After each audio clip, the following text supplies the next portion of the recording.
اب میری نگاہوں سے بالکل اوجھل تھی، لیکن ساریکا کی یاد کا چراغ اب بھی میرے دل میں روشن تھا۔ میں تیرتا جاتا، اپنی زندگی کے ان بیتے ہوئے ماہ سال کو یاد کرتا جاتا جو میں نے ساریکا کی پرلطف رفاقت میں اس بے نام جزیرے پر گزارے تھے۔ ساریکا بوڑھی ہو کر خاک کا پیوند بن گئی تھی اور میں ویسے کا ویسا ہی ہمیشہ کی طرح تر و تازہ، سدا بہار اور جوان تھا۔ اس بار میں نے فیصلہ کر لیا تھا پروفیسر کے کسی جہاز میں سوار نہیں ہوں گا، بلکہ خود ہی تیرتا ہوا کسی انسانی آبادی تک پہنچنے کی کوشش کروں گا۔ ایک عرصے سے میں سمندروں اور جہازوں کے چکر میں پھنسا ہوا تھا۔ اب میں چاہتا تھا کہ میں کسی ویران جزیرے پر نہیں بلکہ بھری پوری اور تہذیب یافتہ انسانی آبادی میں چلا جاؤں۔ مہذب دنیا سے کٹے ہوئے مجھے بہت وقت گزر گیا تھا۔ اس میں سے تھوڑے عرصے کے لیے مہذب دنیا سے میرا رابطہ قائم ہو گیا تھا، اور وہ بھی ایک جہاز کے ذریعے۔ اگر میں اس جہاز میں سفر کرتا رہتا، ایک بار پھر مہذب دنیا تک پہنچ سکتا تھا، لیکن وہ جہاز طوفان کی نظر میں آ گیا اور مجھے اپنی زندگی کا ایک طویل عرصہ ایک غیر آباد جزیرے میں ایک خانہ بدوش عورت کے ساتھ گزارنا پڑا۔ میں نے طویل عرصے تک اپنا سفر جاری رکھا۔ اس عرصے کے دوران کئی جہاز مجھے دور سے نظر آئے، لیکن میں نے ان کی طرف پیش قدمی کرنے کی کوئی کوشش نہیں کی۔ میں ان سے دور دور تک تیرتا رہا اور وہ آہستہ آہستہ دور سمندر کی وسطوں میں غائب ہو گئے۔ آخر ایک دن شام کے جھٹپٹے میں مجھے بہت دور سے کشتیوں کے بادبان اور جہازوں کے مستول نظر آئے۔ میں نے اندازہ کیا کہ اب میں مہذب دنیا کی کسی بندرگاہ کے قریب پہنچ رہا ہوں۔ تھوڑی دیر تک تیرنے کے بعد اب میں بندرگاہ کے اور زیادہ قریب پہنچ گیا تھا۔ اس وقت شام ہو چکی تھی اور ہر طرف اندھیرا چھا رہا تھا۔ بہت سی کشتیوں اور جہازوں پر شمعیں روشن کر دی گئی تھی اور ان کی روشنی دور سے عجب بہار دکھا رہی تھی۔ ایک لمبی مدت کے بعد انسانوں سے آباد ایک شہر کے آثار دیکھ کر میرا دل خوشی سے جھوم اٹھا۔ میں آہستہ آہستہ اور اطمینان سے تیرتا رہا اور آخر میں ساحل کے قریب پہنچ گیا۔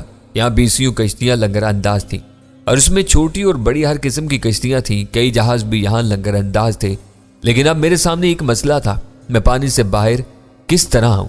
میرے جسم پر کوئی لباس نہیں تھا اور انسانی آبادی میں بغیر لباس کے پانی سے برآمد ہونا اپنا تماشا بنوانا تھا۔ مجھے ہر صورت میں اپنے لیے کسی نہ کسی لباس کا بندوبست کرنا تھا۔ آخر اس مسئلے کا بھی میں نے ایک حل نکال لیا۔ میں نے پانی سے سر نکال کر آس پاس کی کشتیوں کا اچھی طرح جائزہ لیا۔ کئی کشتیوں میں لوگ تھے اور بعض کشتیاں ایسی بھی تھیں جو بالکل خالی نظر آ رہی تھیں۔ میں نے ایک ایسی کشتی کا انتخاب کیا جو دوسری کشتیوں سے ذرا فاصلے پر تھی۔ میں ادھر ادھر دیکھ کر کشتی کے اندر داخل ہو گیا۔ اتفاق سے کشتی خالی تھی۔ میں نے کشتی میں داخل ہو کر چاروں طرف اچھی طرح جائزہ لیا۔ ایک جگہ مجھے ایک کچلی سی چادر پڑی ہوئی نظر آئی۔ میں نے جلدی سے وہ چادر اٹھائی اور دوبارہ سمندر میں کود گیا۔ اب میں ساحل کے ایک ایسے حصے کی طرف بڑھ رہا تھا جو نسبتاً سنسان نظر آ رہا تھا۔ ذرا سی دیر میں اس طرف پہنچ گیا۔ وہاں جا کر میں نے اپنے آپ کو پانی سے باہر نکالا اور خشکی پر پہنچ گیا۔ یہاں بالکل اندھیرا تھا اور اندھیرے میں مجھے دیکھنے والا کوئی نہیں تھا۔ میں جو چادر کشتی میں سے اٹھا کر لایا تھا وہ بالکل گیلی ہو گئی تھی، لیکن میں نے گیلی چادر ہی کو اپنے جسم پر لپیٹ لیا۔ تیز سمندری ہوا چل رہی تھی اور مجھے معلوم تھا کہ وہ چادر تھوڑی ہی دیر میں خشک ہو جائے گی۔ چادر کو جسم پر اچھی طرح لپیٹ لینے کے بعد میں آگے بڑھایا۔ میں اندھیرے سے نکل کر بندرگاہ کے روشن حصے میں آ گیا، جہاں کافی چہل پہل تھی۔ دکانیں کھلی ہوئی تھیں۔ نان بائیوں کی دکانوں پر طرح طرح کے کھانے پک رہے تھے جن کی خوشبو فضا میں بسی ہوئی تھی۔ جگہ جگہ زیتون کے تیل میں مچھلی تلی جا رہی تھی اور لوگ مزے لے لے کر کھا رہے تھے۔ اندھیرے میں اگرچہ شکلیں صاف نظر نہیں آ رہی تھی، تاہم مجھے یہاں ادھر ادھر گھومتے ہوئے لوگوں میں مختلف نسلوں اور مختلف قوموں کے لوگ نظر آ رہے تھے۔ چونکہ اندھیرا کافی تھا اس لیے میرے بے ڈھنگے لباس پر کسی نے توجہ نہیں دی۔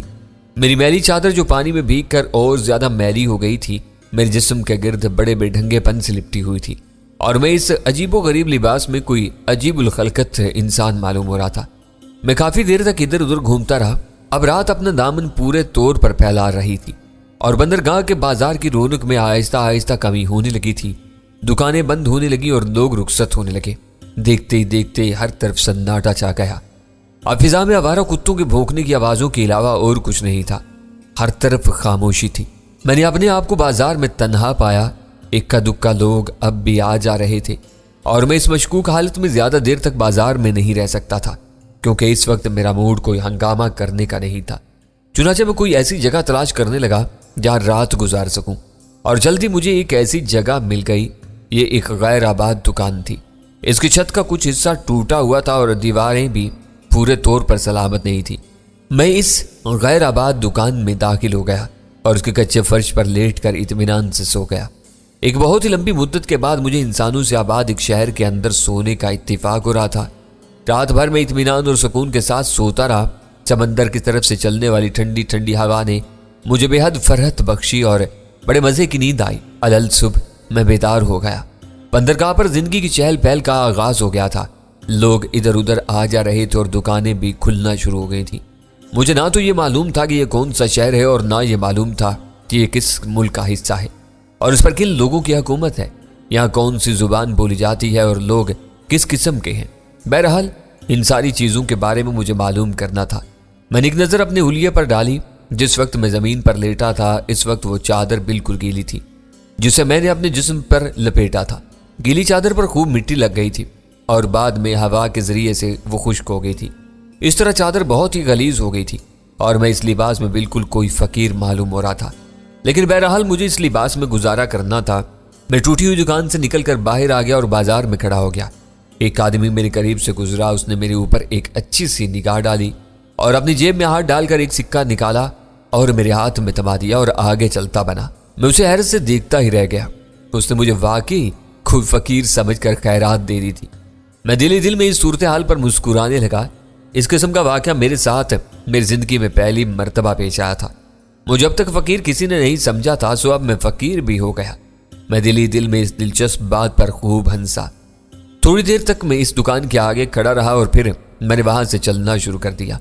بندرگاہ کے علاقے سے نکل کر میں شہر کے علاقے میں داخل ہو گیا۔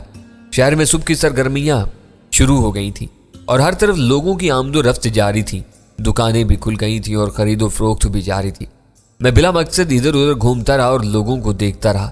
زیادہ تر لوگوں نے میری جانب کوئی توجہ نہیں دی، لیکن کچھ ایسے بھی تھے جنہوں نے مجھے غریب، مسکین اور فقیر سمجھ کر کچھ سکے دینے کی کوشش کی، تاہم میں نے کوئی سکے قبول نہیں کیے۔ میرے ارد گرد جو لوگ چل پھر رہے تھے وہ اپنے لباس سے رومن نظر آ رہے تھے، اس لیے مجھے اندازہ ہوا کہ میں سلطنت روما کے کسی علاقے میں موجود ہوں۔ میں شہر کے مختلف علاقوں میں گھومتا پھرتا رہا۔ ایک ایسے حصے میں آ گیا جہاں سامنے ایک بہت بڑا اور بے حد وسیع اور عریض میدان تھا۔ اس میدان کے اس پار اونچے اونچے اور شاندار محلات کا سلسلہ نظر آ رہا تھا۔ محل کے بڑے دروازے پر رومن فوجیوں کی نقل و حرکت دور ہی سے نظر آ رہی تھی۔ میں دلچسپی سے لوگوں کو دیکھنے لگا۔ اس کے بعد میں نے آہستہ آہستہ محلات کے علاقے کی طرف بڑھنا شروع کیا۔ قریب آنے پر میں نے دیکھا کہ وہ سب محلات کا ایک سلسلہ تھا۔ بڑے بڑے اور نہایت خوبصورت محلات بنے ہوئے تھے اور وسیع رقبے پر پھیلے ہوئے تھے۔ میں محلوں کے بالکل نزدیک جا پہنچا اور ادھر ادھر دیکھنے لگا۔ اچانک ایک پہرے دار کی نظر مجھ پر پڑ گئی۔ اس نے گھور کر مجھے دیکھا اور کہا، کون ہے تو اور یہاں کیا کر رہا ہے؟ میرا سارا جسم ایک غلیظ اور گندی چادر میں لپٹا ہوا تھا اور اس نے بھی مجھے کوئی فقیر ہی سمجھا تھا اور تبھی یہ سوال کیا تھا۔ ظاہر ہے کہ شاہی محلات کے نزدیک میری موجودگی اسے سخت ناگوار گزری ہوگی۔ میں شہر میں ایک اجنبی مسافر ہوں، میں نے بڑی مسکینی کے ساتھ جواب دیا۔ مسافر ہے اور مسکین ہے تو یہاں کیا کر رہا ہے؟ سپاہی نے آنکھیں نکالتے ہوئے کہا، ادھر سے چلا جا۔ میں سپاہی کو کوئی جواب دیے بغیر آگے بڑھ گیا۔ اب میں ایک دوسرے دروازے کے نزدیک جا پہنچا۔ یہاں بھی محافظوں کی خاصی بڑی تعداد موجود تھی۔ انہیں بھی شاہی محلات کے نزدیک میری موجودگی سخت ناگوار گزری تھی۔ کون ہے تو؟ ایک محافظ نے زور سے مجھے للکارا اور آگے بڑھ کر میرا راستہ روک لیا۔ میں تمہارے شہر میں ایک اجنبی مسافر ہوں، میں نے پھر جواب دیا۔ لیکن اجنبی مسافر کا شاہی محلات کے نزدیک کیا کام؟ سپاہی مجھ سے جرا کرنے لگا۔ میرے پاس کوئی رہنے کا ٹھکانہ نہیں ہے اور میں ادھر ادھر آوارہ گردی کر رہا ہوں، میں نے مسکینی کے ساتھ جواب دیا۔ اس دوران ایک دوسرا سپاہی جو ہم لوگوں کی گفتگو بڑے غور سے سن رہا تھا قریب آ گیا۔